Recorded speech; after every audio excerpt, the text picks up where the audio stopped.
Good morning, and welcome to the 106th commencement of Rosalind Franklin University of Medicine and Science. The commencement will begin with an introduction from the President and CEO of Rosalind Franklin University of Medicine and Science, Dr. Wendy Rowe. Good morning. I'm Dr. Wendy Rowe, President and CEO of Rosalind Franklin University. Welcome to our 106th commencement ceremony. We gather today around a virtual stage to celebrate and to encourage our graduates who soon will use their training to serve our nation during these very turbulent times. Commencement is one of our community's most beloved traditions. It endures despite pandemic, economic downturn, and other times of crisis because it embodies our care for one another in our faith in our mission of service, education, and research. RFU class of 2020, you've earned a special place in our history. You're the first class to attend a virtual commencement ceremony. But more importantly, you're the first graduates since World War II to join the healthcare and the biomedical professions at a time of global crisis. I know that you are all up to the challenge. You're uniquely prepared to battle the spread of a disease that can only be stopped through teamwork and collective action. Our model of interprofessional education has prepared you to collaborate and to reach across the professions. Working together, we can transform the challenge posed by an unforgiving virus into a new culture of wellness. We can help build a better system of healthcare and public health. We can break down disparities in access to care.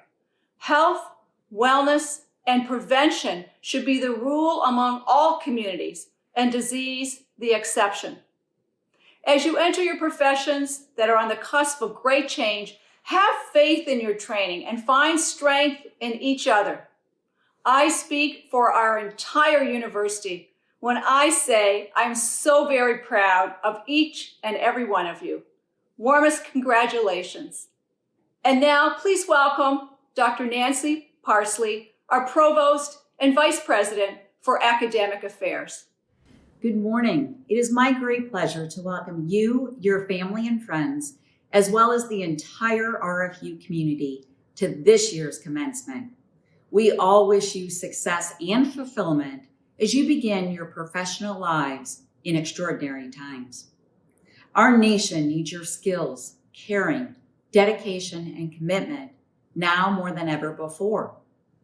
Rosalind Franklin University, like institutions across the country, has had to make bold decisions over the last several months as the scope of the coronavirus pandemic has grown.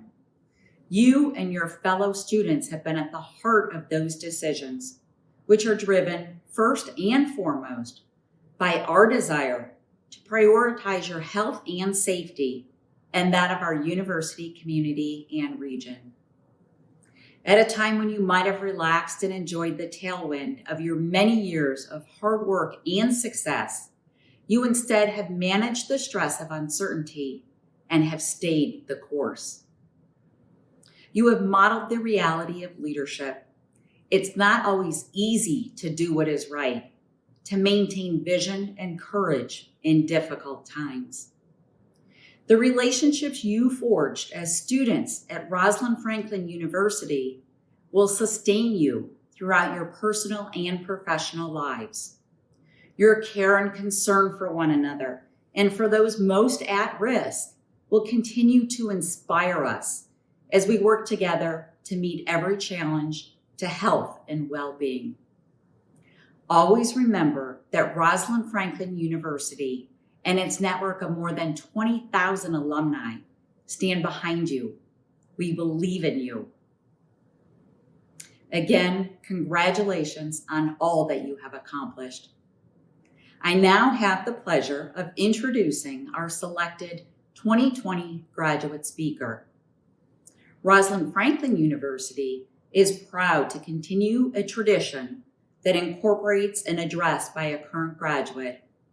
Please welcome Ria Bhaskar, a graduating student from Chicago Medical School.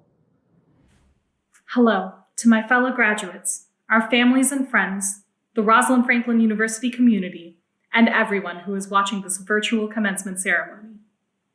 Before I launch into my monologue, let me take this moment to reiterate how proud and honored I am to address you all today. To the class of 2020, although we are all sitting in front of screens instead of together in an arena, we should not let that diminish the joy and excitement of this day, of our graduation day. Giving this address is particularly important for me because I have my family here and watching it all across America, and I am so grateful to have them supporting me, so they can inevitably give me tips on improvement later. I remember telling my dad that I had been chosen as a finalist to be the speaker for commencement many months ago. His words of encouragement to me were, "Well, it better be something fantastic." But no pressure, right, Dad?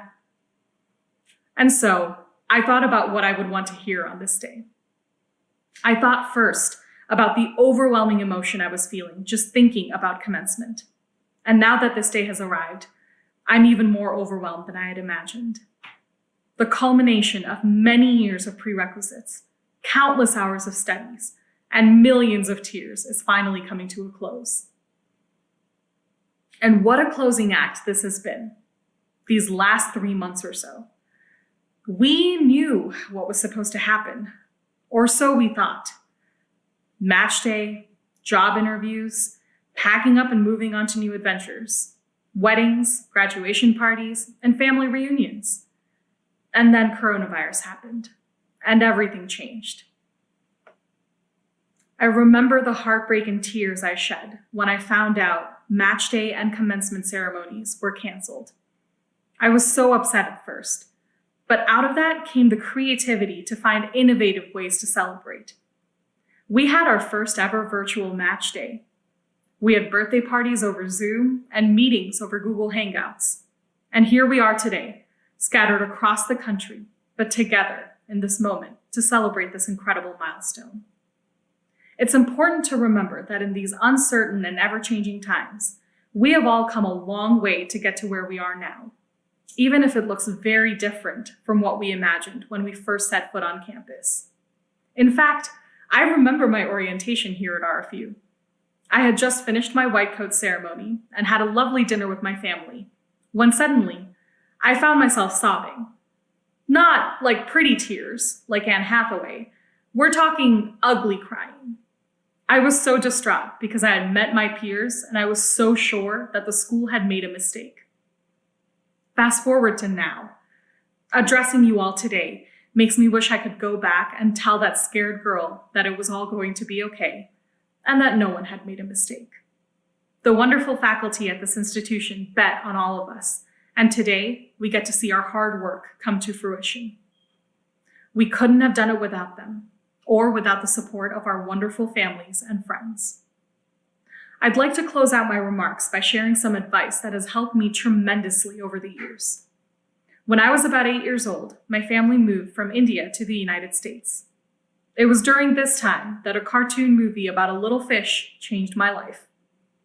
My cousins and I went to a drive-in movie theater, a fascinating experience for a little girl coming from a place where these didn't exist. And we watched Finding Nemo. We watched the movie with our popcorn and our sodas, and as we were driving home that night, I found myself thinking about the one line that stuck with me more than most. Just keep swimming. What a simple concept. Through the good times and the bad, all you have to do is keep going. This sentiment from a fish named Dory has been my inner mantra for years, and right now, it feels particularly important. We are about to face healthcare during a pandemic, and though we may bring with us our fears, we also bring with us the courage to step up and do something. We have the power to affect so many lives, and I am proud of you all for the paths that you've chosen. As we are about to face the raging rapids of employment within the healthcare field, we have to keep swimming, keep moving, keep going. But we must also remember to make time for self-reflection and self-care, to be mindful of our own mental states and of those around us. The best part about healthcare is that it is a community. We don't have to do our work alone. we must also remain vigilant about our own mental and physical health, and that of our colleagues. We're about to join a segment of the workforce that carries an increased risk of employee burnout, a condition that puts careers and even lives at risk. Burnout has become a systemic problem for healthcare workers, and it is one that we must face head-on. We need the healthcare system to work with us to change this trend. This is a battle we must face because we need to be able to take care of ourselves and one another in order to be useful to our patients. We have worked our entire lifetimes for this moment, and I am in awe of each and every one of you. I am proud and excited to call you my colleagues and to collaborate with you to provide the best healthcare possible for our patients. Congratulations, class of 2020. I can't wait to see where you all swim off to next. Thank you so much, Reha, for your presentation. It is now my privilege, on behalf of Rosalind Franklin University, to confer upon Michael Bly, PhD, RN, an honorary degree in recognition of his distinguished career in academic and health system leadership. He's internationally recognized for his expertise in nursing, health system, health policy, and for his own research and scholarship. By virtue of the authority vested in me by the Board of Trustees and by the state of Illinois, I confer upon you the degree of Doctor of Humane Letters with all the rights and privileges pertaining thereto. Warmest congratulations, Dr. Bly.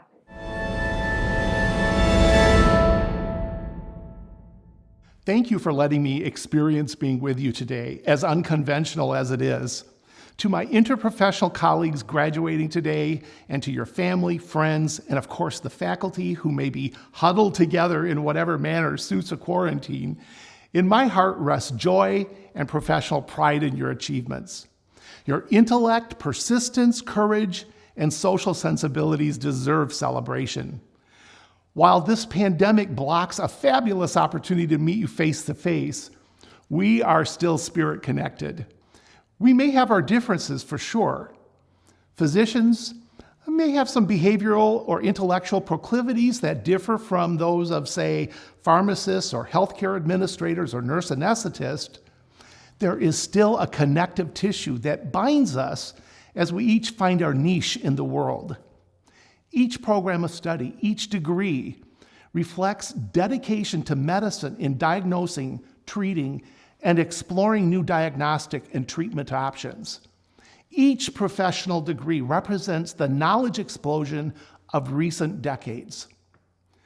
Science undergirds each discipline, and each offers a needed voice in the patient, family, and population-centric art of caring. By now, you realize that a genomic view of life is crucial, and yet gene expressions links to the anticipatory experience of how the human existence is optimized. Is it your sense that Dr. Franklin would love the idea of interprofessional care teams? She would, it seems, advocate that interprofessional education and perspectives are needed not for the homogenization of the disciplines, but for the expansion of perspectives. I think she'd be awed by the quantity and quality of life that's possible in today's world. She would recognize the complexity of decision-making and realize that teams would act with singularity of purpose, with the patient, and not for or to the patient. She would recognize the need for genetic knowledge as inextricable to social and moral determinants of health, and how environmental triggers gene expression throughout the lifespan. I'm a nurse. I see many parallels between Rosalind Franklin and Florence Nightingale, such as their intellect, gender, impact, and social justice struggles for recognition. 2020 is the year of the nurse and midwifery, to coincide with the 200th birthday of Florence Nightingale. The World Health Organization has determined a need for 9 million more nurses to achieve universal health coverage by 2030. With the current pandemic, Will that number rise? In nursing, I represent a minority population. 11% of the discipline is male. All other health professions have neared gender parity. For 18 years, nursing has Gallup polled as the most ethical and honest of all professions, with engineering ranking a far distant second. As a nurse trained in the Nightingale tradition of holistic care, nurses are educated to care for individuals in the context of the family and in the context of the population or community.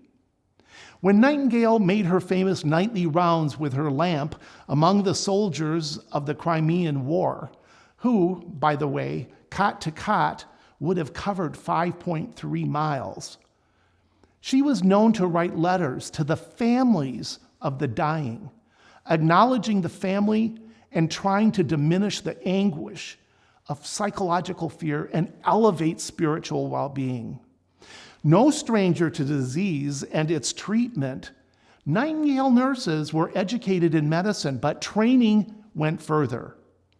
Perhaps it was the mortality rates that led her to realize that death is not a medical diagnosis. It is a human condition to dignify. Similarly, pain and other symptoms led the nursing model to focus on more than medical diagnoses, but also other human responses. As an epidemiologist and member of the American Statistical Association, she used health data to understand how physical and social factors influence an individual's health and even to demand public policy changes. Her coxcomb data visualization tool is being used in the current pandemic. I firmly believe that every discipline in the fields that comprise medicine has providers who are caring and holistic by their individual nature. But I also know that nursing as a discipline has formally trained and advanced its science through knowledge linked to medical diagnosis, human responses, and symptom management. Excellent nursing programs examine and create experiences in health promotion, disease prevention, and family and community strategies to move those ravaged by disease back into quality of life and daily living. In recent years, debate about advanced nursing roles, including the role of the nurse practitioners and others, like nurse anesthesia, have ensued. These roles have been developed through a nursing lens. They encompass medical knowledge, but also contextual knowledge that considers the family and the community. And these programs have a holistic orientation. So while treatment protocols for medical conditions are the same, evidence-based human response management complements medical approaches. I've often said medicine and nursing are the perfect marriage. Over 2 years of my life were spent working on the Institute of Medicine committee charged to envision the future of nursing. Led by now Congresswoman Donna Shalala, Shalala insisted that the report focus on what the public needs for their health and well-being. While the report addressed nursing's contribution to societal needs, it did not exclude other health professions. The call for interprofessional teams, interprofessional education, interprofessional practice is presented and supported by evidence in the report. So, with consideration to the IOM report, and as I've reflected on the current pandemic, I'm going to offer 5 maxims for you to consider as you launch your career. The first is that the public wants us well-educated and competent. Beyond academic pursuits, they want our disciplines to grow and our scopes of practice to be compatible with the changing and increasingly complex health conditions that impact the lives of society. I think lifelong learning should be replaced with the mantra, intentional learning, that spans the lifespan of a health professional. Specialists are needed, but always from the lens of systems thinking, addressing the upstream and downstream journey of the person's life we're treating. We never save an organ, we save a whole life. So intentional education reminds us of that. Second, please take over as leaders early in your career. Collectively, you represent a generation that has only known how small the world is. And so you are the teachers and sages to my generation. You understand the power of social networking and the use of technology. Don't deny your knowledge of new economy thinking. Mostly, you know the change you want to see happen, and you are intent on delivering it. So I admire your values and your intelligence, your engagement, and your passion for the planet. You instill hope for the world, so lead with that intention. Third, acknowledge that the public is afraid of healthcare. They come to us for care, but most worry about errors and safety. They are knowledgeable consumers who know that surgical amputation of wrong limbs happens, that blood transfusion and medication errors happen, and they know the power of the caustic yet curative treatments that we deliver as being high risk. So take the time to be vigilant advocates for healthcare improvement. Number 4, embrace polarity management. For as many solutions as you have in your bag of expertise as you graduate today, the world is filled with competing tensions. Cost and quality are polar. The need for public access to healthcare and balanced working hours for providers is polar. Balancing risk management over humanizing care can be polar. And in this pandemic, so is the polarity of caring for self and your family over what society needs us for and demands of us. So accept that the world is gray and that you will be tasked to live the values that your education has helped you evolve into. Don't fear the gray areas. Ride the surf to eradicate the tensions. And last, number 5, as Fred Rogers said, when I was a boy and I would see scary things in the news, my mother would say to me, look for the helpers. You will always find people who are helping. Similarly, Dr. Don Berwick developed his manifesto on quality and mercy. We join the likes of Franklin and Nightingale, who are calling us to be helpers. When we see intentional harm of people at any level, it cannot be ignored. Berwick contends there is no quality to what we do without compassion, justice, inclusion. We have a duty to protect the commons. It is not enough to bear witness. He says we must act. He calls these the moral determinants of health.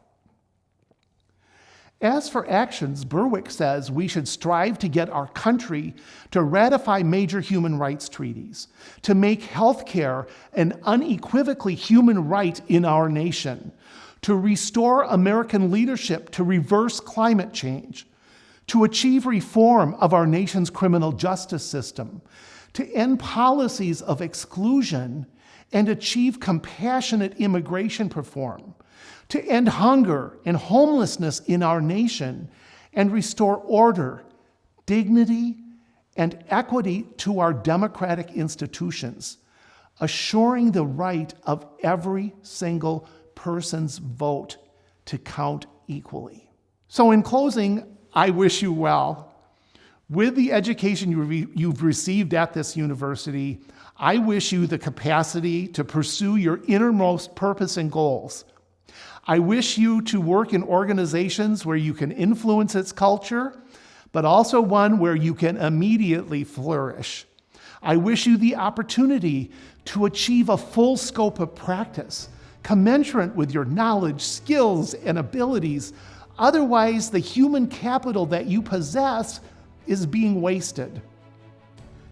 I wish you the ability to reinvent yourself within healthcare over our continuum of healthcare opportunities that exist today and will continue to grow. Mostly, I wish you a life of love and support, including those who celebrate with you this very day. And, quoting author Greg Boyle, I wish you, as Boyle says, a compassion that can stand in awe at what the poor have to carry, rather than stand in judgment at how they carry it. Be well, be safe, and thank you. Thank you, Dr. Bly, for your interesting and motivating address. You are an inspiration to all of us. It is now my great honor and pleasure to begin the conferral of degrees for our graduates. With the approval of the Board of Trustees of Rosalind Franklin University of Medicine and Science, and pursuant to the authority granted by the state of Illinois, I authorize the conferral of appropriate academic degrees upon the graduating class of 2020 in the College of Health Professions, the School of Graduate and Postdoctoral Studies, the Dr. William M. Scholl College of Podiatric Medicine, the Chicago Medical School, and the College of Pharmacy.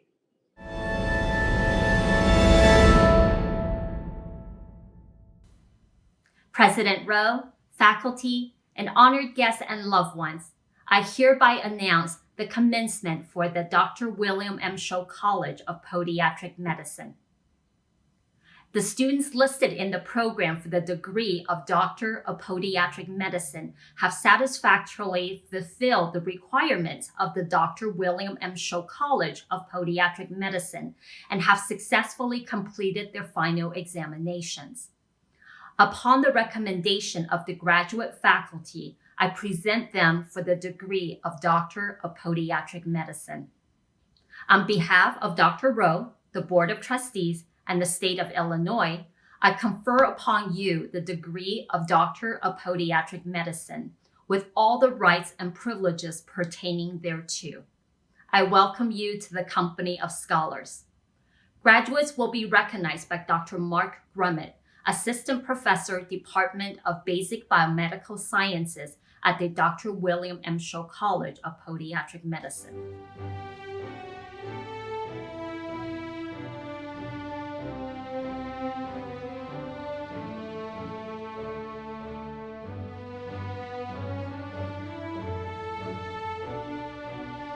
Dr. Paz H. Abergel, Dr. Ali Syed Ahmed, Dr. Arva Akram, Dr. Peyton Donald Baker, Dr. Lex Irwin G. Barte, Dr. Robert Charles Barton II, Dr. Yvonne Elaine Baumrucker, Dr. William M. Scholl, College of Podiatric Medicine Centennial IPMSA Leadership Award recipient, Dr. Stephanie Beamy, Dr. Megan Mary Bergeron, Dr. Haris Bhatti, Dr. Lauren H. Blaine, Dr. Mark Anthony Boysenald, Dr. Jacob R. Bowling, Dr. Tori L. Breitenbach, receiving the highest Proficiency in Scholarship Award, Proficiency in Biomechanics and Orthopedics Diseases Award, and the Jerry D. Brandt DPM Class of 1962 Leadership Award, Dr. Jennifer Joyce Busser, Dr. Roberto Caneva, Dr. Joshua M. Carroll, Dr. Corey R. Zarnecki, Dr. Ahmad G. Debuse, Dr. Suleiman Diallo, Dr. Christopher James Dietzman, Dr. Adnan Yupovich, Dr. Mohammed Ahmed Farhan,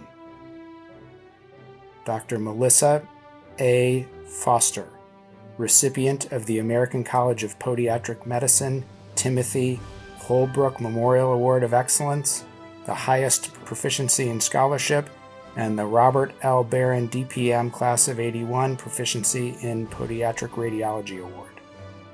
Dr. Jonathan M.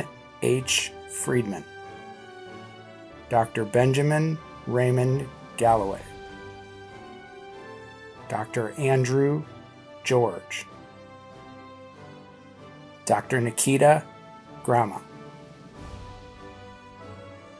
Dr. Amar Syed Hossain, Dr. Sophia Hossain, Dr. Kevin Shu, Dr. Akila Anu Isaac, Dr. Jessica K. Jaswal, Dr. Anna Kakazaki,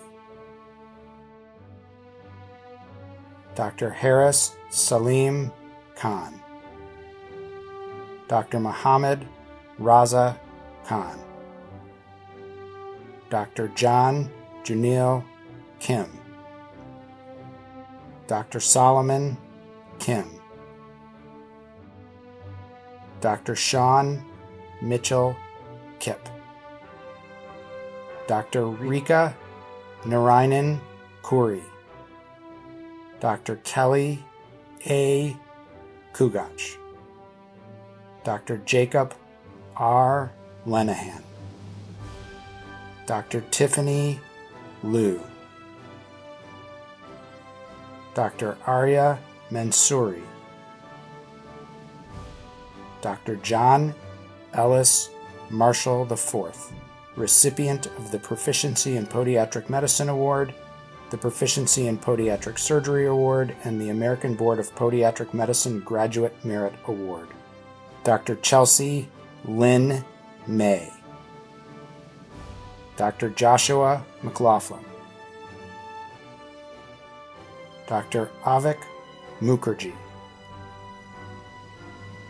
Dr. Danielle Lee Mustico, Dr. Abshar Narvel, Dr. Bhavik Patel, Dr. Milan V. Patel, Dr. Deepika Ratnala,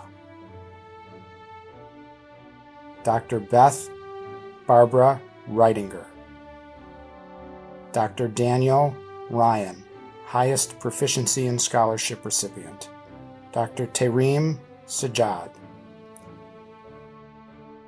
Dr. Chloe F. Sacco, Swanson Independent Research Scholar recipient, Dr. Brett Saltrick, Dr. Ramsha Samra, Dr. Michael A. Savisky, highest proficiency in scholarship recipient, Dr. Scott D. Schleinis, recipient of the highest proficiency in scholarship in the Dr. William M. Scholl College of Podiatric Medicine Centennial IPMSA Leadership Award, Dr. Monty J. Schmalhaus, Dr. Krishan Singh II, Dr. Asad Sohail, Dr. Ryan Jeffrey Stone, highest proficiency in scholarship recipient, Dr. Kelsey L. Surwick, Dr. Hendrik Ryan L. Tan, the Student Mentor and Educator Award recipient, Dr. Yasha O. Teeble, Dr. Jacob D. Tilsley, Dr. Mohammed Usman, Dr. Devin Gordon Van Beek, Dr. Vikrant Wadera, Dr. Joshua Robert Ward, Dr. Monica E. Yee, Dr. Joseph Yo, Dr. Jennifer Kingsley Young, Dr. Angie L. Yusuf Hernandez, Philip J.G. and Fortune, DPM Class of 1982 Service Award recipient, Dr. Natalie Rizarda Zamella, Dr. Catherine Malaya Zweck. I will now lead the clinical graduates of the Dr. William M. Scholl College of Podiatric Medicine in reciting the Oath of Geneva. Will the clinician graduates of the Dr. William M. Scholl College of Podiatric Medicine please stand to recite the Oath of Geneva? As a member of a healthcare profession, I solemnly pledge to dedicate my life to the service of humanity. The health and well-being of my patient will be my first consideration. I will respect the autonomy and dignity of my patient. I will maintain the utmost respect for human life. I will not permit consideration of age, disease or disability, creed, ethnic origin, gender identity, nationality, political affiliation, race, sexual orientation, socioeconomic status, or any other factor to intervene between my duty and my patient. I will respect the secrets that are confided in me even after the patient has died. I will practice my profession with conscience and dignity and in accordance with good practice. I will foster the honor and noble traditions of my profession. I will give to my teachers, colleagues, and students the respect and gratitude that is their due. I will share my knowledge for the benefit of the patient and the advancement of healthcare. I will attend to my own health, well-being, and abilities in order to provide care of the highest standard. I will not use my knowledge to violate human rights and civil liberties, even under threat. I make these promises solemnly, freely, and upon my honor. The trustees and faculty of Rosalind Franklin University of Medicine and Science and all of our graduates join me in honoring their families and friends here today. While you no doubt have great pride for all that your loved ones have accomplished, please do take a moment to acknowledge your own success, for the role you played in helping them realize their goals, for the personal sacrifices you have made along the way and the support you have given. We thank you and honor you with our applause. Class of 2020, you and your families and friends are justifiably proud of your many accomplishments that enabled you to successfully complete your education in podiatric medicine and be officially called doctors from this day on. Your years at Scholl have been a labor of love, a journey of discovery, and sometimes late into the night, whether studying hard for an exam or assisting with that emergency surgery at the hospital, an act of sheer determination and will. You came to Scholl College to study, learn, and grow. You made lasting friendships with your classmates. Sure, there were times of anxiety and stress, but many other memorable times of togetherness and laughter. Through it all, our faculty, staff, and administration were deeply committed to helping you become excellent podiatric physicians capable of meeting today's and tomorrow's critical challenges. We're here today celebrating not just what you've accomplished at Scholl, but all the hard work that led you to this point. I also need to take a moment to commend you on your resilience. COVID-19 threw a curveball at all of us. We were enabled to celebrate the fact that each and every one of you successfully matched with a residency program in person. And needless to say, we are all partaking in Rosalind Franklin University's first ever virtual commencement together. Being resilient is a great characteristic to have as life throws many curveballs. We all know there's no guarantee that your life's journey from this day on will be a straight line, but based on what I've seen with your class, you are unstoppable and will go on to make great impact in the lives of your future patients and in podiatric medicine. At its heart, commencement implies a beginning, the beginning of the next chapter in your life. But as you sit on the cusp of the next phase in your career, residency training, consider this.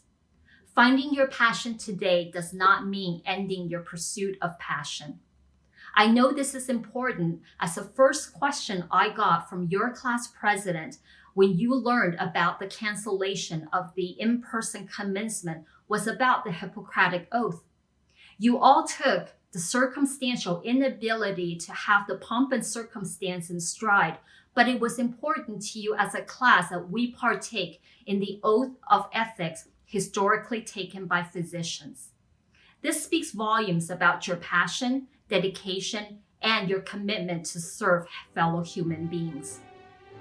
In closing, I would like to leave each of you with the hope that as you follow your path over time, you will be able to balance your drive for achievements and dedication to patient care with a commitment to love and to play, to family and friends, to your community and the nation. Class of 2020, I offer my sincerest congratulations. May all of you fare well on the journey ahead. Members of the audience, please join me in congratulating the class of 2020 on this day that means so much to them and to their families and friends.